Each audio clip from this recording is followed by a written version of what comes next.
সমুদ্রের পাড়ে বসে বসে গান শুনতে তো আমার অনেক বেশি ভালো লাগে, তাই বসে বসে আমার প্রিয় গানগুলো শুনতেছিলাম। আর অনেকদিন পর সমুদ্রে এসে আমার অনেক ভালো লাগতেছিল। ভাবছিলাম এই সময়টাতে অনেক পরিমাণে ভিড় হবে, কিন্তু তেমন একটা মানুষজন নাই। হ্যালো এভরিওয়ান, আসসালামু আলাইকুম। কি অবস্থা, কেমন আছেন সবাই? Welcome to my new blog. এইবার ট্রিপটা ছিল একটু অন্যরকম, কারণ আমি আমার লাইফের ফার্স্ট টাইম এবার আব্বা আম্মুকে ছাড়া কোনো ট্রিপে আসছি।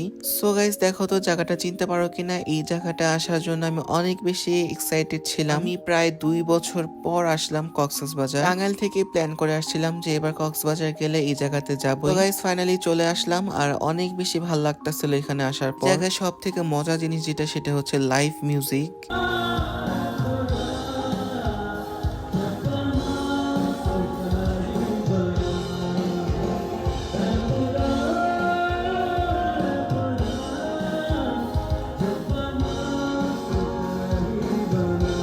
তো এইখানে আসার পর আমি সবার ফার্স্টে হচ্ছে ব্লগের জন্য কিছু ক্লিপ নিয়ে নিলাম এবং স্টোরি দেওয়ার জন্য কিছু শর্টস নিয়ে নিছিলাম। বেশি সবাই এই রেস্টুরেন্টটা চিনে, তো যারা চিনেন না তাদের জন্য লোকেশনটা বলে দিচ্ছি। লোকেশনটা হচ্ছে কাসুন্দি রেস্টুরেন্ট এট হোটেল কল্লোল লাবণী পয়েন্টে। আজকের দিনটাতে অনেক বেশি এনজয় করলাম, আর আজকে প্রচুর পরিমাণে টায়ার্ড লাগতেছে, কারণ আসার পর কোনো রকম রেস্ট নেওয়া হয় না। কালকে প্ল্যান আছে মেইন ড্রাইভের ওইদিকে যাওয়ার, তো ওইটার জন্য আলাদা ব্লগ হবে। তো গাইস, আজকের ভিডিওটি ছিল আমার এই পর্যন্ত। ভালো লাগলে অবশ্যই লাইক শেয়ার কমেন্ট করতে ভুলবেন না। আই হোপ আরো সুন্দর সুন্দর কিছু ব্লগ দিতে পারবো আপনাদের। ফেসবুক থেকে যারা দেখতেছেন ভিডিওটি, তারা প্লিজ ফলো করে দিবেন আমার পেজটিতে, এবং ইউটিউব থেকে যারা দেখতেছেন প্লিজ একটা সাবস্ক্রাইব করে দিবেন। দেখা হবে আবার নেক্সট ভিডিওতে। সেই পর্যন্ত সবাই ভালো থাকেন, সুস্থ থাকেন। আল্লাহ হাফেজ।